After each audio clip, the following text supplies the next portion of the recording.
What's My Line?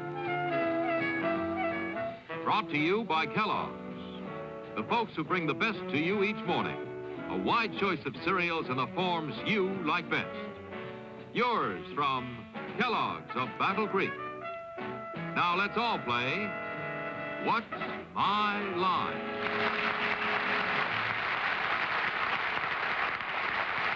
And now let's meet our award-winning panel of What's My Line. First, the delightful star of stage and television, Miss Arlene Francis.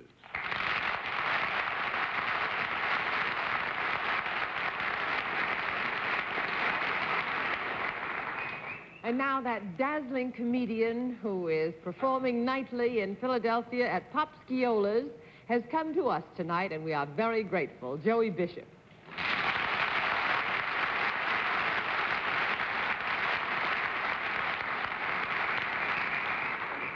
Thank you, Arlene. One of the delights on being at this show is introducing this next young lady whose voice of Broadway many of you read, Miss Dorothy Kilgallen.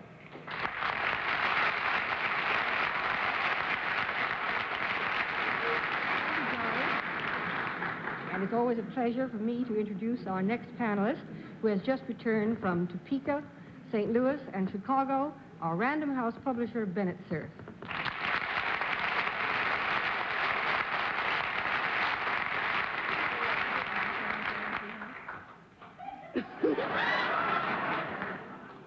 Ladies and gentlemen, I'm sure some of you over these stations were watching Danny Kaye a little while ago doing a perfect job. Well, here's a man who's just as perfect in his line as Danny is in his, John Charles Daly.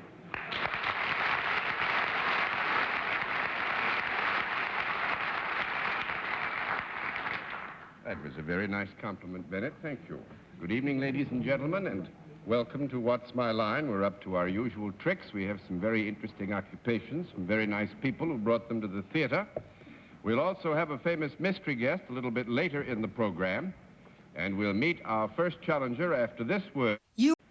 And now let's see what our panel is going to do with our first challenger. Will you enter and sign in, please?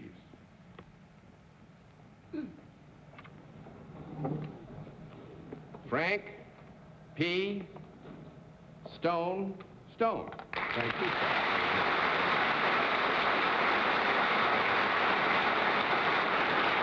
Where are you from, Mr. Stone? Jamestown, New York. Jamestown, New York. It's nice to have you with us. May I present our panel, Mr. Stone? How do you do? When you join me over here, I will assume that you're familiar with our scorekeeping system. Yes, I am. And since this is true, let's let the folks in the audience in the theater and those watching at home know exactly what your line is.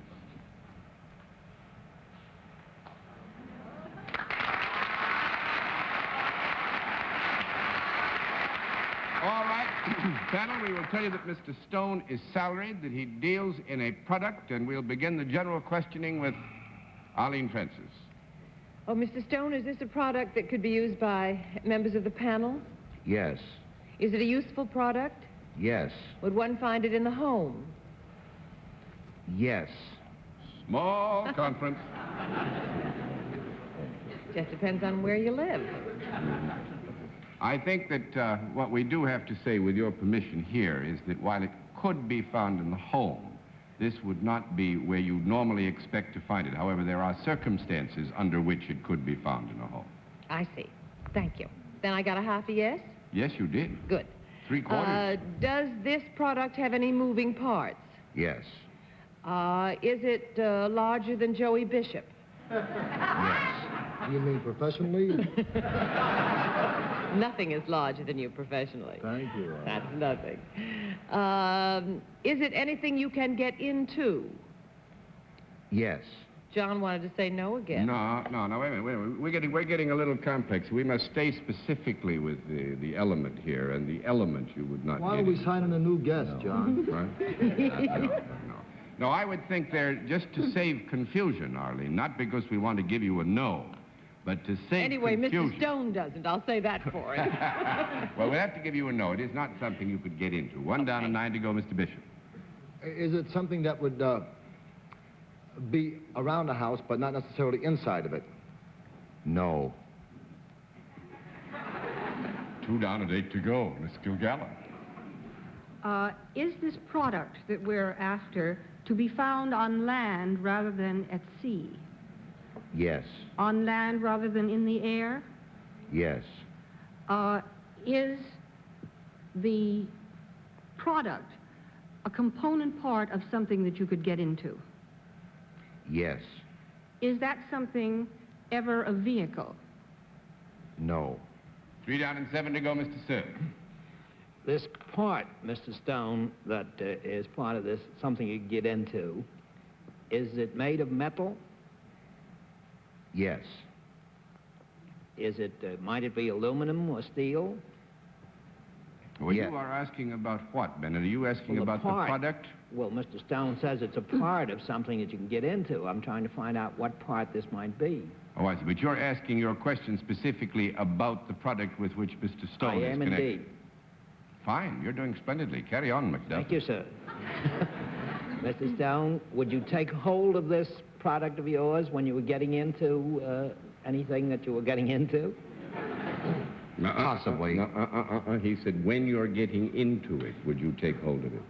Well, now, don't Say be that too no. technical, John. Oh, I got to be technical because you'd be misled if I wasn't, Bennett, and I wouldn't dear, mislead you for the world. No, I know that. 4 down and 6 to go, Miss Francis. You said it has some aluminum or steel parts. Is Could that have. correct? Yes. Does it touch the body in any way? No. I think you two better rehearse for about a week on the road and come back. Well, you see, Mrs. Stone is not used to that. Say that in its utilization, the body and it would come in contact. Now, this inanimate object would not, of its own volition, reach out and touch a human being. I didn't want it to. So you could go ahead, Miss Arlene. There would be contact. There would be contact with the body and this. Now, is it a protective product in any way? You mean Yes. protecting the body? Is it used for protection? Yes. That time, Mr. Stone looked at you first, John.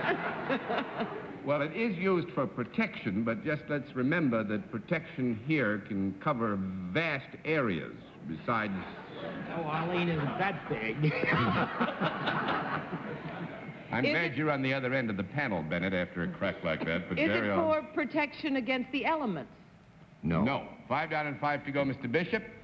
Is it something that you would get somewhere quicker than walking?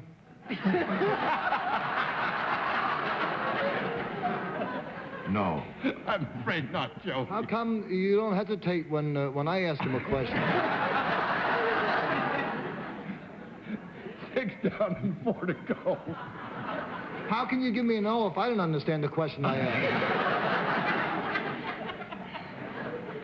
Mrs. Stone, if this product is not utilized in a vehicle, and it is not ordinarily found in the home, is it found in any sort of enclosure as a general rule? Yes. Would it be a public place of any kind? Yes. Would it ever be a place of entertainment? No.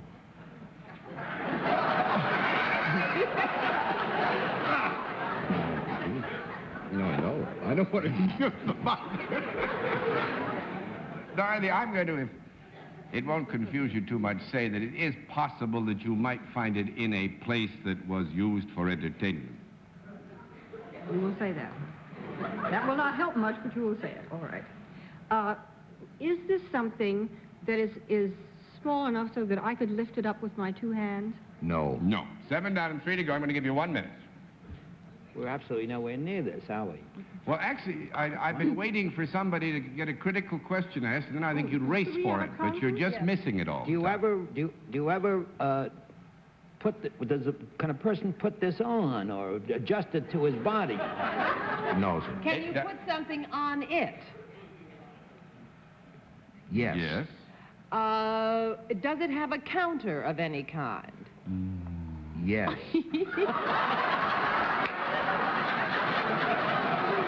I don't know about you, John, but I'm going with Mr. Stone. Well, you see, Arlene, I thought you meant a little fella standing there saying 1, 2, 3, 4, 5.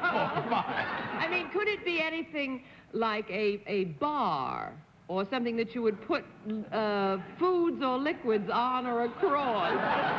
No. Only if you didn't bring the piano with you. I'm going to throw the towel in over all of I us. just want to say, John, I'm only on the show maybe 4 or 5 times a year. Did he have to show up tonight? Well, Joey, I give you some comfort.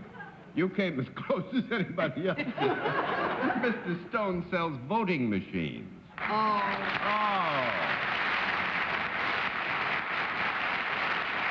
He is a representative of the automatic voting machine company of the Rockwell Manufacturing Company. Is it not so? The other folks make them, but, you know, this is quite startling. On a week Tuesday next, some 30 million Americans will be using voting machines that his company has made, and we thought that this might be the week to trap you with it. And we did. You did, and we're pleased. And we thank you very much, Mr. Stone. Thank you very much. Nice to have you with us.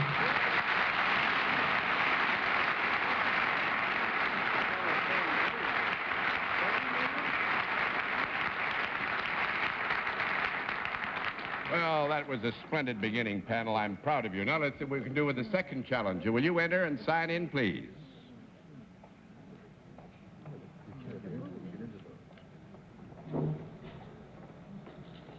Hannah? Hannah Foster, right?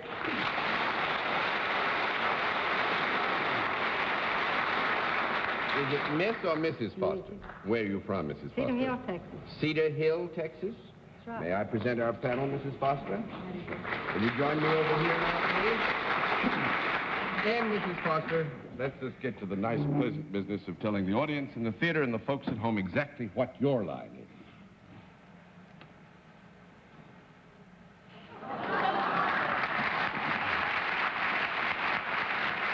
All right. Panel, Mrs. Foster is salaried and deals in a product. And let's just move right down the line and begin the general questioning with Joey Bishop. You fix the machines that he installs. Is it a product that would be found in the home? Look at this. Nobody gets along here. I mean, it could be, Joey, yes. Would it be considered unusual to find it in the home? Well, let me put it this way. I think you would probably find it somewhere else. But on some occasions, under certain circumstances, with some individuals, that specifically, you might find it in the home. I don't know why. I used to take Sunday nights off. It was a pleasure. You know. Is it a product that is found in places other than the home, predominantly? Yes. Yeah. It is. Would it be found in public places? Could be. I don't know what I'm asking you, but I figure I look intelligent, you know, so I just keep going ahead. Is it something that I would be interested in? We would have to assume that you have an area of interest in this particular line, but if you had the area of interest, you'd be very interested in the product. Is it a product that would help you intellectually? No. No, that's 1 out of 9 to go, Miss Kilgallen. Is this a product that a person wouldn't normally give another person as a birthday present? Yes, it is not a present that would normally be given on a birthday, no. Could you, in any way, hurt yourself or anyone else with this product?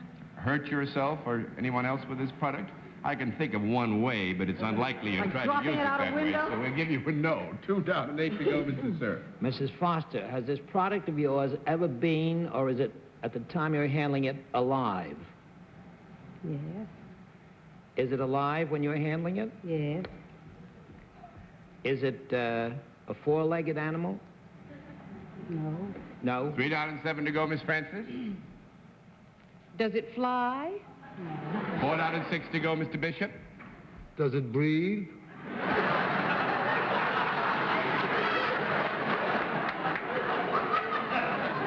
Is it something that is alive in your hands, Yes. but has departed when it reaches our hands? Huh?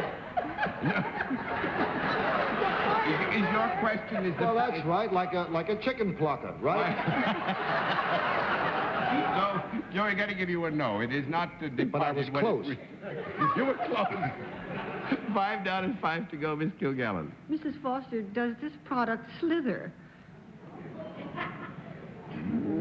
I think that if, using it generally as a verb, we might agree that this product slithers.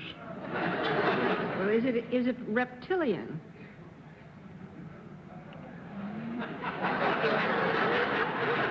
Well, I would have to say this, that, do you agree with me, Dorothy, that reptiles are all vertebrate animals? Not necessarily, John. To be perfectly fair. Well, if you don't think of all reptiles as vertebrate animals, then you can continue. Is this, whatever it is, ever to be found in or near the water? Yes. Is this edible? By some.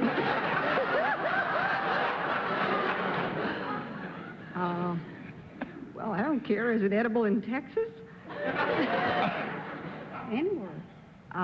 However, you do something with these creatures which does not kill them. Is that correct? That's correct. Do you sell them to other people who then bring about their destruction? Yes. Do you sell anything? Well, actually, this is a part of the process. Actually, Mrs. Foster is involved in the process by which ultimately they are sold, yes.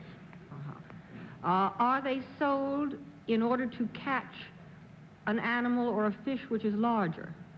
Yes. Is it some sort of bait? Yes. Worms? Worms is right. Actually, you have to tell me what Mrs. Foster does, but we're running... She digs them up? Well, that's 10 down and no them. more to go. That's 11 down and no more to go. That's 12 down and no more to go. She turns them. She counts them is right, but we turned all the cards over.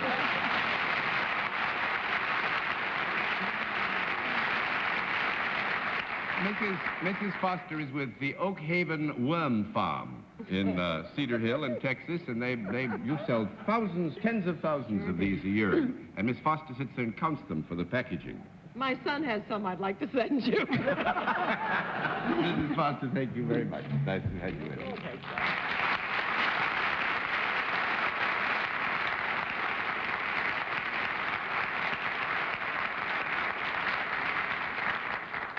And now we'll meet our mystery guest in just a moment, but first, a word from our sponsor. And now we come to the special feature of our program, the appearance of our mystery challenger. And as I think you all learned over the years, the panel is blindfolded for this part of the program. Blindfolds all in place, panel? Yes, Yes, John. sir. Good. Will you come in, mystery challenger, and sign in, please?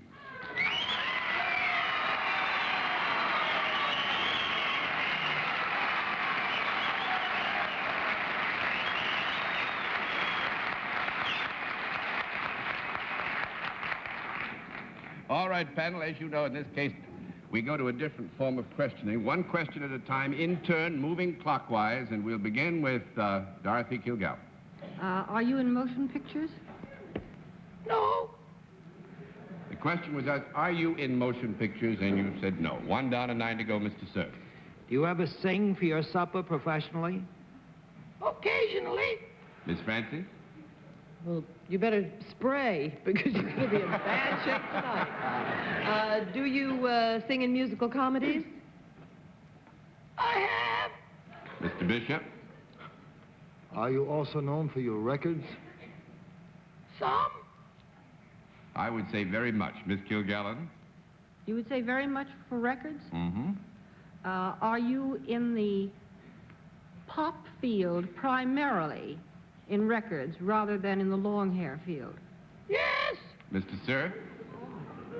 Are you appearing at the present time in either a nightclub or a hotel room in this vicinity? Yes. Miss Francis? Are you at the Copacabana? No. Mr. Bishop? I'll tell you one thing, you better lay off singing. It's killing your voice.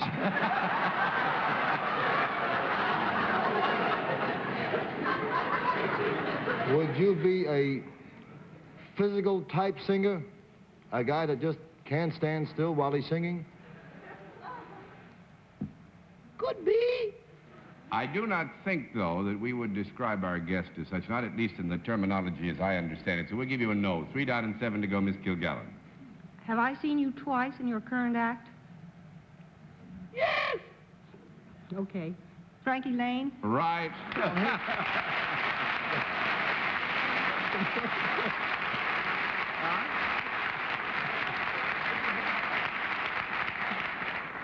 Well, I must have... Look, Joey, I run for cover. I am not The familiar only guy enough. I know who is more physical than him is Vic Tanny. I must admit, Joey, to being very inexpert, but I thought by physical you meant the boys... That's it. That's right. No, but the Elvis Presleys, the youngsters, the new ones that are No, coming I'm talking up. about from the belt up. Oh, so... Well, let me clarify everything. Actually, Dorothy, I think Bennett knew it, and I'm sure Arlene would have got it. Not to mention Jezebel. Not to mention Jezebel. But the Empire Room at the Waldorf Astoria is where Frank is now. It's good to see you, big fella. Haven't Thank seen you, for a John. long Good time. thank you. Very And happy to see you I always, again. you know, Frank is one of those rare folks who makes me feel perennially not old. Let's put it that way. Frank has been singing for many, many years, as I've been working for many, many years, and you always hold your audience and hold those fine talents, and I figure if he can do it, I got a few more years left, too. Try. Sing us a Thank you, bar, Frank. Frankie. Now? Just a bar. Of what? Oh, anything. To spend tonight with you.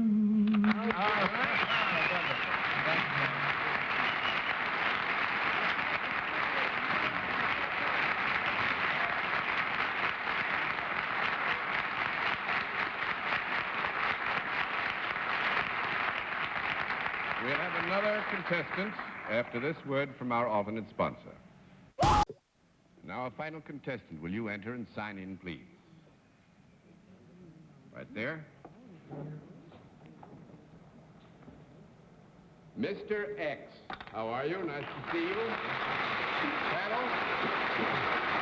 Very quickly, there's a reason, obviously, why we describe our guest as Mr. X. We'll just leave it with that and get on to the next task we have, which is to let our theater audience and the folks at home know exactly what your line is. Then we'll give the panel a shot at it.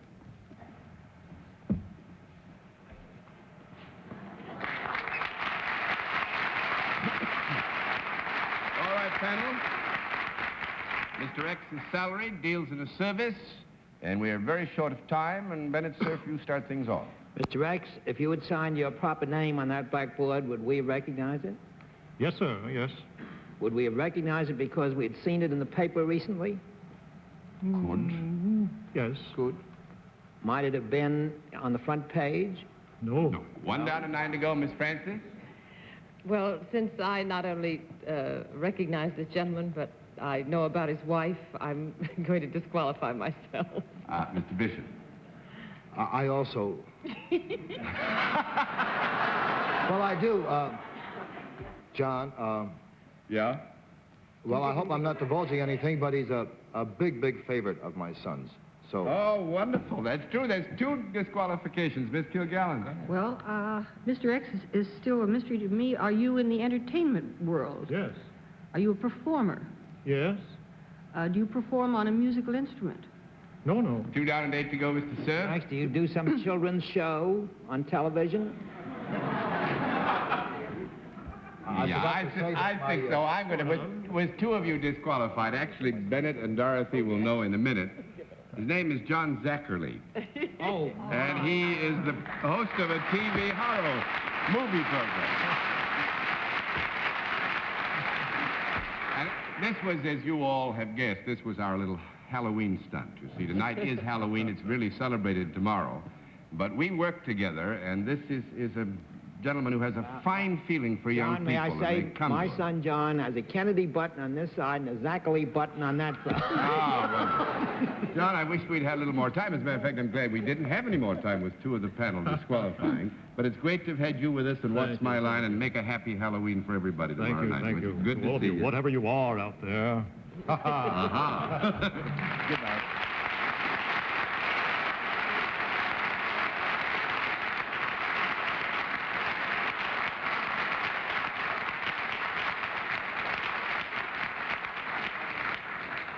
And now, until next week, Nice to have had you with us once again, Joey. Hope it'll Thank be you. It's been very nice. soon we see you again. Good Thank night, you, Miss John. Arlene. Good night, John. Good night, Joey, dear. Good night, Arlene. Happy Good night. Philadelphia. Thank you. Good night, Dorothy. And happy Copa opening next week. Oh, thank you. Don't you flip that wig, Dorothy. Good night, John. Good night, ladies and gentlemen. Thanks for being with us and What's My Line?